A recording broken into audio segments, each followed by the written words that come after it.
Are you ever just enjoying some Marvel Rivals and suddenly realize that you're just surrounded by a bunch of booty cheeks?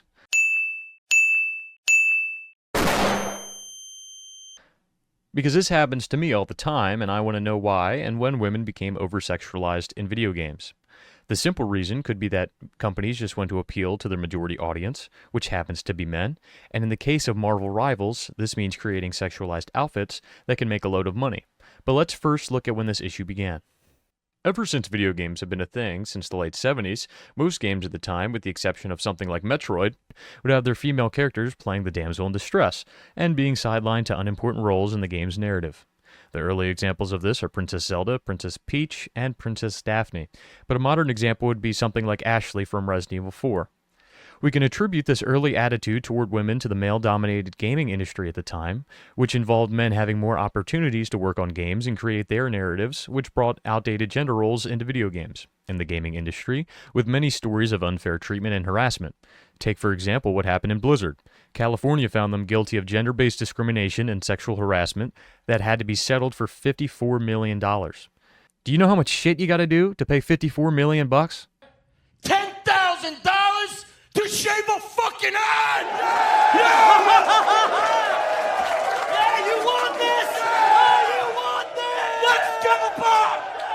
Let's go, Biggie!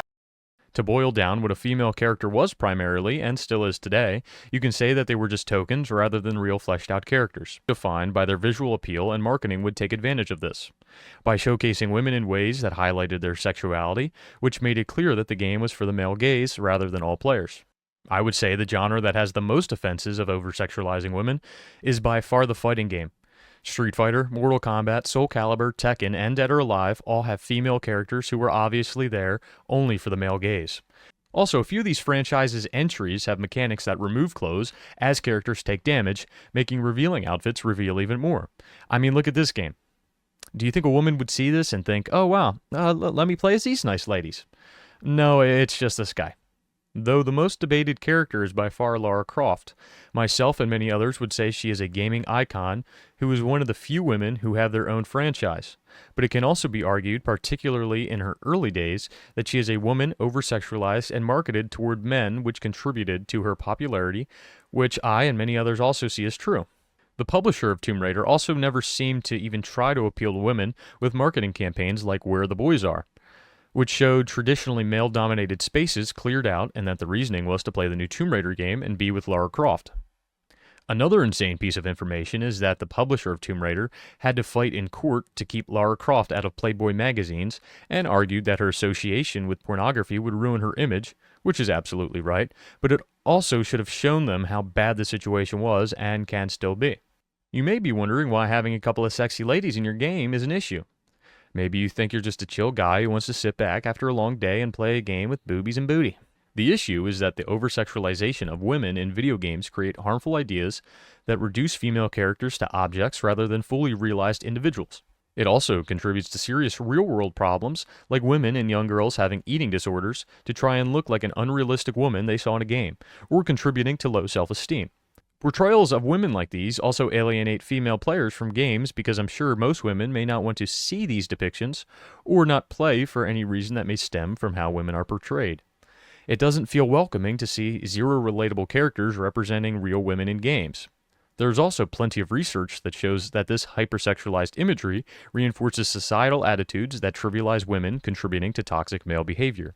The gaming industry has had such a laser focus on male audiences that in an online game, men can harass and have dismissive attitudes toward women without repercussions, creating a culture built on excluding women.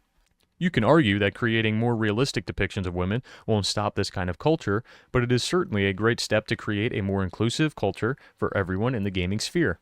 Now, another point I would like to touch on is the fantasization of men in gaming. I did not use the term over-sexualization because in 99% of cases, men are not seen in a sexual manner, but their bodies are nonetheless unobtainable to men in the real world. While writing this video, I found a great excerpt from a Forbes article talking about video game over-sexualization. It reads, outside of create-a-character titles like Saints Row, you're not going to find many heroes of either gender with a less than ideal body. The men are hulking with chiseled abs and broad shoulders. The women have flat stomachs and perfect breasts. These are the ideal forms of each of these characters, yet only one of them is ever viewed sexually to outsiders, the women. I think this quote is perfect because the real issue is how women are depicted in gaming, but how men are is also unrealistic. Other than men not being seen as sexual like women are, the other clear distinction is that when men are portrayed as buff, hulking dudes, women don't create toxic environments for boys and men in games, and it hasn't stopped any guy from playing the game since, for some reason, it seems to be more of a goal to one day become that unrealistic figure, especially to young boys. On a more positive note, there are a few games going in the right direction. Despite what many men have said, Aloy from Horizon Zero Dawn is one female character who is strong and is not defined by her sexual appeal. Another great character is Ellie from The Last of Us, who is a personal favorite, and yet again she is defined by more than looks or sexual appeal, and is rather defined by her character depth. My final example is Clementine from the Telltale Walking Dead series. Everywhere I looked, I never saw anyone talk about her, but I feel like she is another perfect example of a strong female lead who is defined by her character depth. While video games can have great positive impacts from its stories, I have highlighted how it can make female gamers feel excluded and misrepresented. I hope that in the future, more games can have realistic and empowering depictions of women because they deserve to have them. I hope you've enjoyed this video, and I'll see you in the next one. Peace.